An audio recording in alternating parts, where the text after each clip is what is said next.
And secondly, now you can just hear all the set and our dresses and bangles, earrings, mehendi. So you can just hear all the decorations are completed. So this is last year Ganesh. Now new Ganesh, my father and brother went to take him. Next my father had came, so we will enter Ganesh inside. Coming. Come. Ganpati Bappa Moria. Ganpati Bappa Moria. Ganpati Bappa Moria. Ganpati Bappa Moria.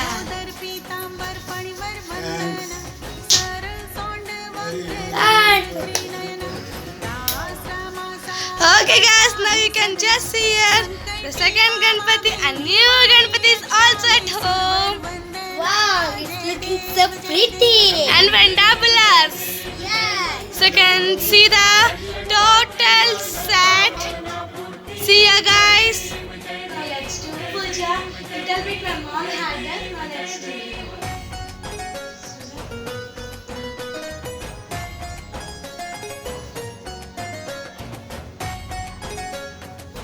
और new Ganpati and Lodi.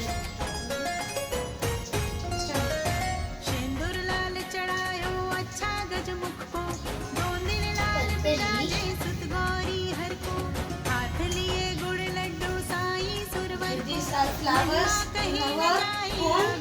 Plant is there. This is the plant.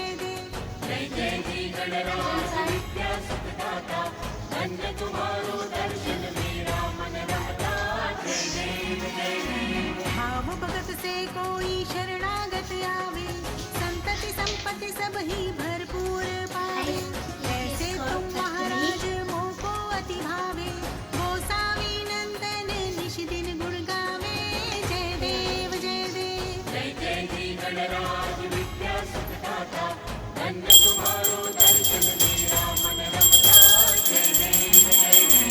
अष्टो सिद्धि दासी संकट को बैरी, विघ्न विनाशन मंगल मूरत अधिकारी, कोटि सूरज प्रकाश ऐसी छवि तेरी, गंड स्थल मद मस्तक झूले शशि बिहारी, जय देव जय देव।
Ganpati Bappa. Morya मंगलमूर्ति Moria.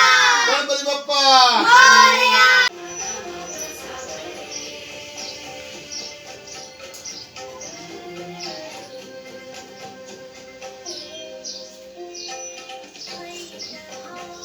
Okay guys, now our puja has finished. So, Ganpati Bappa. Morya अरे दीदी आज तो गणेश चतुर्थी है, आज तो अच्छा दिन है, आज तो हम बहुत मस्ती करेंगे, फिर मोदक भी खाएंगे। हाँ ठीक है। अरे दीदी हमें गणेश का स्टोरी बताओ ना। हाँ ठीक है। गणेश विघ्नार्थ करता है, हम इसके बारे में डिटेल से दीदी से सुनेंगे। ओम शांति। कोई भी अच्छा काम शुरू करते हैं तो कहते हैं श्री गणेश करो।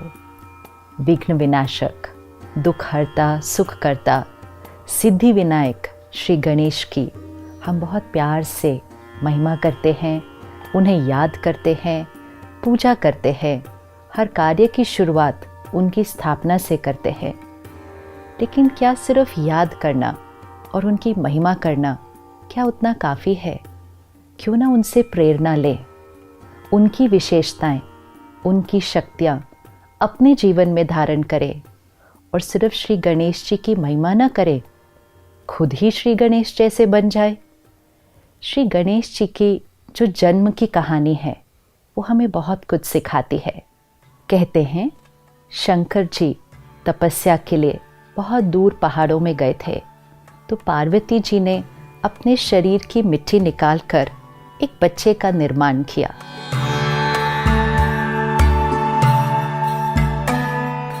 एक दिन पार्वती जी ने उस बच्चे को घर के बाहर खड़ा किया कि वो स्नान करने जा रही थी, तो घर में अंदर में कोई नहीं आना चाहिए। और अचानक उस दिन शंकर जी वापस आ गए, तो उस बच्चे ने अपने कर्तव्य का पालन किया और शंकर जी को अंदर नहीं जाने दिया, क्योंकि उस बच्चे ने अपने पिता को ही नहीं पहचाना। कहा जाता है शंकर जी को इतना गुस्सा आ गया कि उन्होंने उस बच्चे का सर काट दिया। और पार्वती जी उतनी देर में बाहर आए तो उन्हें पता चला कि शंकर जी ने उनके बच्चे का सर काट दिया। फिर शंकर जी ने कहा, अच्छा, अगला जो अब यहाँ से जाएगा मैं उसका सर इस बच्चे को दे दूंगा। हम ये कहानी बहुत समय से सुनते आए हैं, लेकिन हमने कभी भी इस पर विचार ही नहीं किया कि ये हमें क्या सिखा रही है।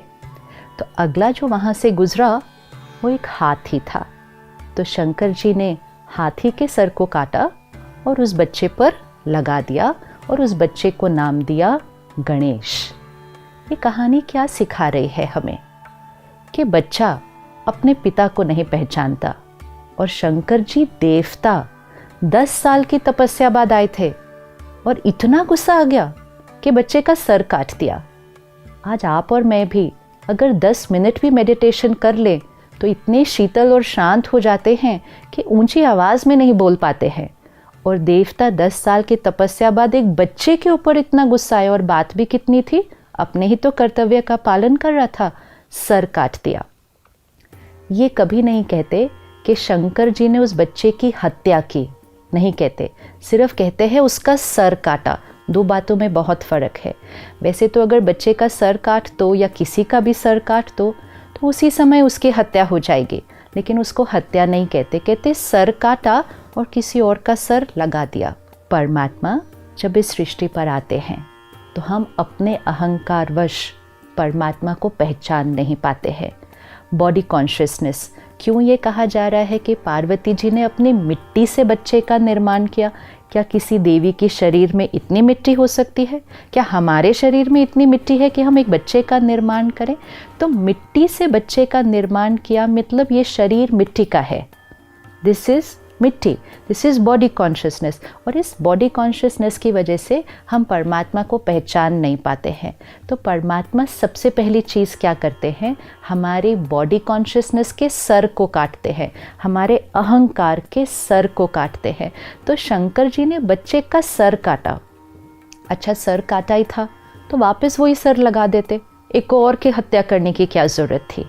लेकिन जब परमात्मा हमारे अहंकार का सर काटते हैं तो फिर उसकी जगह सोल कॉन्शियस, ज्ञान से भरा हुआ, प्योरिटी और डिविनिटी से भरा हुआ एक बहुत वाइज सर हमारे ऊपर लगाते हैं।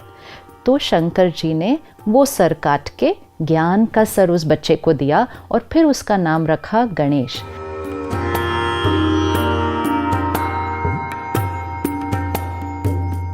तो गणेश जी के अगर हम एक एक अंग को देखें, वो हमें सही जीवन जीने का तरीका और ज्ञान को अपने जीवन में कैसे लाना है उसकी धारणा सिखाता है। सबसे पहली चीज़ जो सर है, मस्तिष्क, वो बहुत बड़ा, मतलब विजडम एंड विशाल बुद्धि।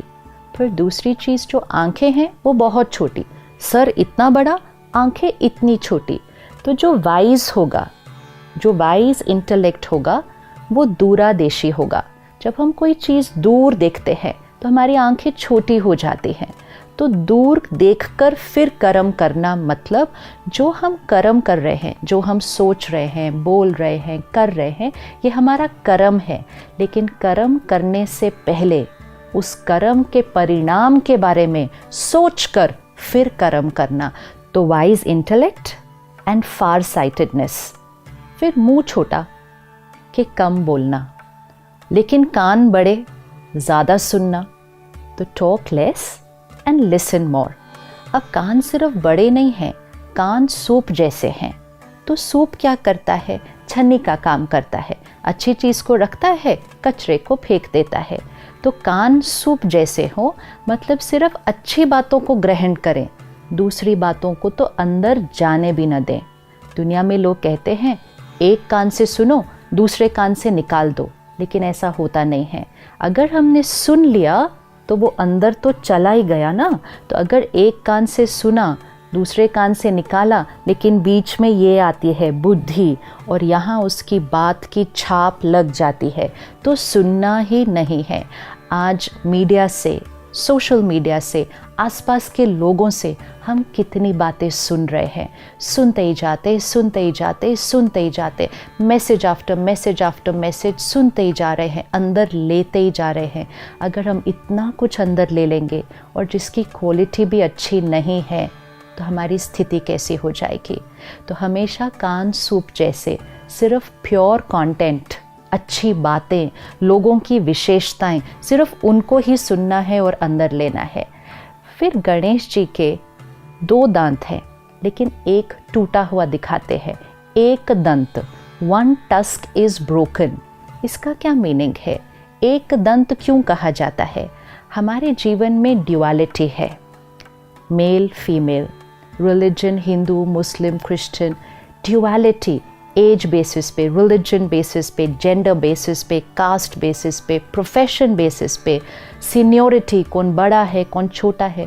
जहाँ बॉडी कॉन्शियस होंगे, जहाँ ईगो होगा, वहाँ ड्युअलिटी होगी।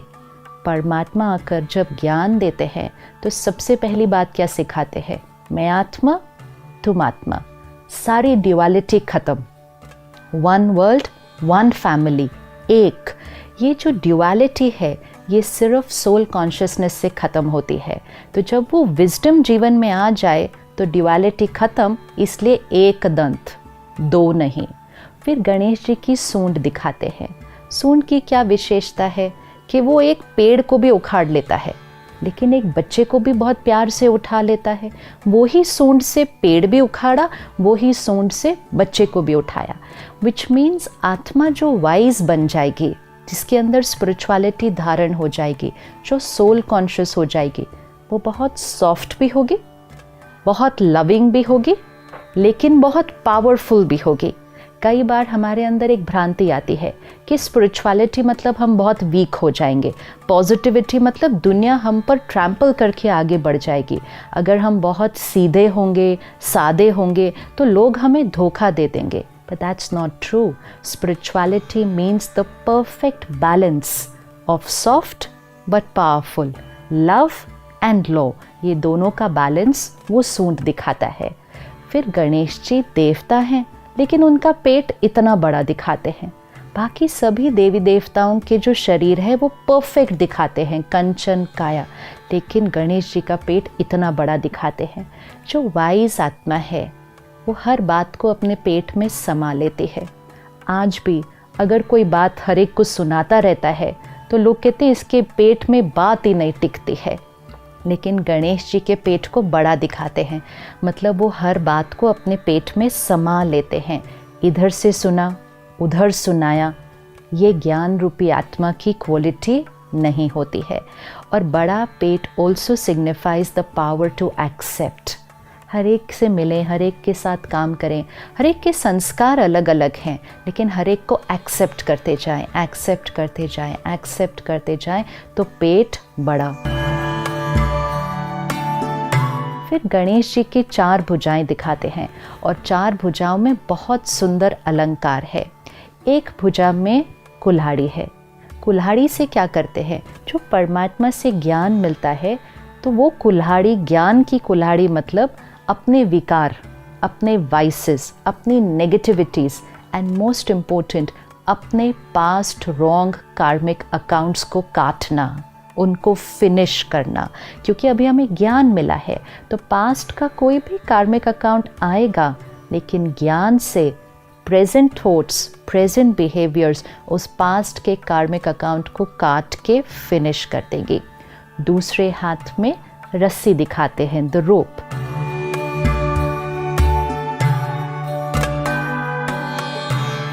ज्ञान यूज किया, मेडिटेशन किया, लेकिन धारणा तब होगी जब जीवन में डिसिप्लिन होगा। डिसिप्लिन, संयम, नियम, इसके बिना धारणा नहीं हो सकती। तो अपने जीवन को मर्यादाओं की रस्सी में बांधना है। ऐसा नहीं कुछ भी खाया, कुछ भी पिया, कभी भी सोए, कभी भी उठे, कुछ भी बोला, कुछ भी किया, पैसे कमाने गए तो किसी भी तरह काम कर दिया। ऐसी आत्मा वाइज नहीं बन सकती है। लेकिन जीवन को मर्यादाओं की रस्सी में बांध दिया। सही सोच, सही बोल, सही कर्म, सही खान पान, सही धन कमाने का तरीका, ये मर्यादाओं को रस्सी से बांध लो। फिर तीसरे हाथ को ब्लेसिंग देता हुआ दिखाते हैं। मतलब हाथ हमेशा ऐसे। आज अगर हम अपने जीवन में देखें, हमेशा सारा दिन हमें किसी से कुछ ना कुछ चाहिए होता है, और कुछ नहीं तो प्यार चाहिए, रिस्पेक्ट चाहिए, ट्रस्ट चाहिए, एक्नॉलेजमेंट चाहिए, अप्रिसिएशन चाहिए। ऐसे हाथ है हमारा। लेकिन गणेश जी का हाथ ऐसा नहीं है। गणेश जी का हाथ ऐसा है। मतलब चाहिए चाहिए कुछ नहीं, सब कुछ देना है, सबको देना है। एंड मोस्ट इम्पोर्टेंट, सबको ब्लेसिंग्स देना है, दुआएं देना है। विच मीन्स कोई भी आत्मा आए, कैसे भी संस्कार हो, कैसा भी व्यवहार हो, वो अपने संस्कार लेकर आएंगे, वो अपने कर्म करेंगे। लेकिन हमारे से उनके लिए सिर्फ और सिर्फ pure thoughts, pure words, blessings. तो एक हाथ ऐसे, मतलब सबको दुआएं देते जाओ, दुआएं देते जाओ। फिर चौथे हाथ में मोदक है, और वो मोदक हाथ में होता है। मोदक अर्थात स्पिरिचुअलिटी को अपने जीवन में लाना सहज है, लेकिन केयरलेस होकर नहीं हो सकता है। Constant attention. मोदक बनाने में बहुत मेहनत लगती है। तो इट सिग्निफाइज कि स्पिरिचुअलिटी को पूरी तरह से अपने जीवन में ले आने में अटेंशन, कांस्टेंट अटेंशन, उतनी मेहनत करनी है। लेकिन एक बार वो मेहनत कर ली तो मोदक मीठा बहुत होता है, विच मीन्स मेहनत का फल बहुत मीठा होता है। लेकिन जब इतना सब कुछ अपने अंदर धारण कर लिया तो फिर महिमा भी मिलेगी, सफलता भी मिलेगी। बहुत लोग आपको अच्छा भी बहुत कहेंगे। उस समय ध्यान रखना है, ज्ञान का अहंकार न आ जाए, विशेषताओं का अहंकार न आ जाए। जो कार्य परमात्मा आपसे करवा रहा है उसका अहंकार न आ जाए। तो मोदक बन तो जाता है, मीठा भी बहुत है, लेकिन गणेश जी उसको खाते नहीं हैं, हाथ में रखते हैं। विच मीन्स सफलता मिलेगी, महिमा को स्वीकार नहीं करना है, उसको सिर्फ हाथ में ही रखना है। तो किसी भी मूर्ति में गणेश जी को मोदक खाते हुए नहीं दिखाते हैं, सिर्फ संभाल कर पकड़े हुए दिखाते हैं। दिस इज अ रिमाइंडर कि the more we are on a journey of self transformation, people will have lot of nice things to say about us, but take care. अहंकार नहीं, सब अहंकार से सबसे बड़ा अहंकार होता है ज्ञान का अहंकार। एंड वो एक ऐसा अहंकार होता है, इतना सूक्ष्म होता है कि पता भी नहीं चलता कि ये अहंकार है। तो मोदक को हमेशा पकड़ के रखना है। फिर गणेश जी को बैठा हुआ कैसे दिखाते हैं? एक लेग फोल्डेड होता है और एक लेग नीचे होता है, और जो पाँव नीचे होता है उसका भी सिर्फ टो नीचे टच करता है। और हर मूर्ति में एक पाँव नीचे और एक पाँव ऐसा फोल्डेड है, विच मीन्स इस दुनिया में रहना है तो पाँव नीचे। Spirituality does not mean move away from the world, move away from people, stop working. No, पाँव दुनिया में रहेगा, सब कुछ करना है, सबके बीच रहना है, सारे रिश्ते निभाने हैं, काम कारोबार करना है, लेकिन सबसे डिटैच्ड भी रहना है। न्यारे और प्यारे सब कुछ करना है, लेकिन किसी भी चीज़ का प्रभाव हम पर नहीं आना चाहिए। सबके बीच रहना है, लेकिन किसी के संस्कार के प्रभाव में आकर अपने स्पिरिचुअल प्रिंसिपल्स को नहीं छोड़ देना है। तो रहना भी है, लेकिन ऊपर भी रहना है। अब इतनी महानता धारण करके, इतनी दिव्यता अपने जीवन में लाकर, लेकिन श्री गणेश जी का वाहन क्या दिखाया? देवता है तो उसका आसन, उसका वाहन बहुत सुंदर होना चाहिए, लेकिन श्री गणेश जी को तो चूहे पर बैठा हुआ दिखाते हैं। तो चूहा किसका प्रतीक है? अगर हम देखें तो चूहा सारा दिन कुछ न कुछ पर खुरेदता रहता है। खाने की चीज़ नहीं भी होती है, कोई वायर है, कोई प्लास्टिक है, कुछ भी चीज़ पर वो खुर करता रहता है। ये हमारी कर्म इंद्रियों का प्रतीक है। सारा दिन कुछ भी देख रहे हैं, कुछ भी सुन रहे हैं, कुछ भी खा रहे हैं, नहीं भी ज़रूरत तो पीते जा रहे हैं, जो सामने दिखा उसको सुना। तो चूहे की तरह कर्म इंद्रियों पर संयम खत्म हो गया है। तो चूहा एक तो कर्म इंद्रियों के वशीभूत होने का प्रतीक है, और दूसरा चूहा छोटी सी जगह से अंदर घुस जाता है, पता ही नहीं चलता। हम सब कहते हैं दरवाजे बंद थे, खिड़कियां बंद थी, ये चूहा कहाँ से आ गया घर के अंदर? क्योंकि चूहे को जगह की ज़रूरत नहीं है, वो छोटी सी जगह से अंदर घुस जाता है। वाइसेस, कमज़ोरियाँ, डिस्ट्रैक्शंस, पता ही नहीं चलता जीवन में कब आ जाती हैं, कहाँ से आ जाती हैं। और चूहा जब किसी को काटता है तो शुरू में एक बहुत एनेस्थेटिक इफेक्ट देता है, पता ही नहीं चलता कि चूहा काटा है, एकदम से स्टिलनेस हो जाती है उस जगह पर, बहुत देर बाद पता चलता है कि कुछ काटा है। वाइसेस, डिस्ट्रैक्शंस जब जीवन में आते हैं, शुरू में तो पता ही नहीं चलता है, अच्छी भी लगते हैं शुरू में बहुत, दर्द बहुत बाद में होता है। तो जब हम विशाल बुद्धि, दूरादेशी, बड़े कान, सिर्फ अच्छा सुनेंगे, कम बोलेंगे, सॉफ्ट भी होंगे, पावरफुल भी होंगे, बातों को अपने अंदर समा लेंगे, ज्ञान की मर्यादाओं पर चलेंगे, विकारों को कुल्हाड़ी से काटेंगे, ब्लेसिंग सबको देंगे और ईगो में कभी नहीं आएंगे, ह्यूमिलिटी में रहेंगे। जब हम ये सब कुछ कर लेंगे तो हम अपनी कर्म इंद्रियों के ऊपर, सेंस ऑर्गन्स के ऊपर और अपने वाइसेस के ऊपर विजय प्राप्त कर लेंगे। विच मीन्स ऐसी आत्मा गणेश जी को चूहे के ऊपर बिठाया दिखाते हैं, चूहा उनके नीचे है। अब ये सब कुछ होने के बाद गणेश जी के साथ दिखाते हैं एक तरफ रिद्धि और दूसरी तरफ सिद्धि, कि गणेश जी की दो पत्नियां जो हमेशा गणेश जी के साथ साथ चलती हैं। तो स्पिरिचुअल सोल जो इस विजडम को धारण कर ले, उसके जीवन में प्रॉस्पेरिटी और सक्सेस साथ साथ चलते हैं। उसको प्रॉस्पेरिटी और सक्सेस के लिए भागना नहीं पड़ता है, मेहनत नहीं करनी पड़ती है, स्ट्रगल नहीं करनी पड़ती है। प्रॉस्पेरिटी एंड सक्सेस ऐसे व्यक्ति के साथ साथ चलता है। और एक बहुत सुंदर कहानी बताते हैं कि गणेश जी को और उनके भाई को कहा गया सारी दुनिया का एक चक्कर लगा कर आओ।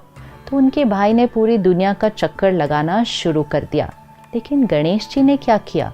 गणेश जी ने तो सिर्फ अपने माता पिता का ही चक्कर लगा लिया। आज हम सब जीवन में बड़ी मेहनत कर रहे हैं, खुशी के लिए, हेल्थ के लिए, रिश्तों के लिए, काम के लिए। आवर होल वर्ल्ड जो हमारी दुनिया है उसमें हम बहुत मेहनत कर रहे हैं। टाइम भी आजकल नहीं मिलता, अपने लिए टाइम नहीं मिलता, बिकॉज हम अपनी दुनिया को ही नहीं संभाल पा रहे, उसको समेट नहीं पा रहे। लेकिन जिसका कनेक्शन परमात्मा के साथ होगा, विच मीन्स जिसने अपने माता पिता का चक्कर लगा लिया, परमात्मा के साथ कनेक्शन, हर थॉट प्योर, हर वर्ड एक्यूरेट, तो happiness, health, harmony in relationships and a beautiful world, ये नेचुरल हो जाएगा। दुनिया का चक्कर लगाने की कोशिश करेंगे, कभी पूरा नहीं होता। लेकिन परमात्मा से कनेक्शन जोड़ लें तो अपनी दुनिया परफेक्ट हो जाती है, क्योंकि जो मन जीत हो जाता है वो जग जीत अपने आप हो जाता है। तो गणेश जी हमें जीवन जीने का तरीका सिखाते हैं, और जो आत्मा ये सब कुछ कर लेती है उसको विघ्न विनाशक कहते हैं, कि विघ्न तो उसके जीवन में आता ही नहीं है, आने से पहले ही विघ्न खत्म हो जाता है। और वो सिर्फ अपने नहीं, दूसरों के भी दुख हर के उनको सुख देता है। तो क्या सिर्फ श्री गणेश जी की पूजा करेंगे? क्या सिर्फ उनकी महिमा करेंगे? नहीं, हम सबको श्री गणेश जी जैसा बनना है, विघ्न विनाशक आत्मा बनना है, सबके दुख हर के इस सृष्टि पर पुनः सुख लाना है। तो गणेश जी की महिमा नहीं, सिर्फ पूजा नहीं, एक एक विशेषता को अपने जीवन में धारण करते जाएं। और उसके लिए सबसे इम्पोर्टेंट क्या? परमात्मा से connection, daily connection with God. ज्ञान को अपने अंदर भरते जाएं, अहंकार रूपी सर को काटते जाएं और वो स्पिरिचुअल सोल कॉन्शियसनेस वाला सर अपने ऊपर ले आएं, तो जीवन श्री गणेश जी की तरह विघ्न विनाशक वो जीवन, हम सिर्फ अपने विघ्न नहीं, हमारे आसपास जो आएंगे, इतनी पावर आ जाती है उस आत्मा में, वो औरों के भी विघ्न खत्म कर देते हैं। तो श्री गणेश जी जैसा हम सबको बनना है। ओम शांति। तो गैस, आपने सुना दीदी ने हमारे गणेश की महिमा कितने अच्छे तरीके से सुनाया। तो हमें भी गणेश के जैसे गुण अपने लाइफ में धारण करने चाहिए। तो आपको ये वीडियो अच्छे लगे तो इस वीडियो को लाइक करना, शेयर करना और सब्सक्राइब भी करना। तो बाय।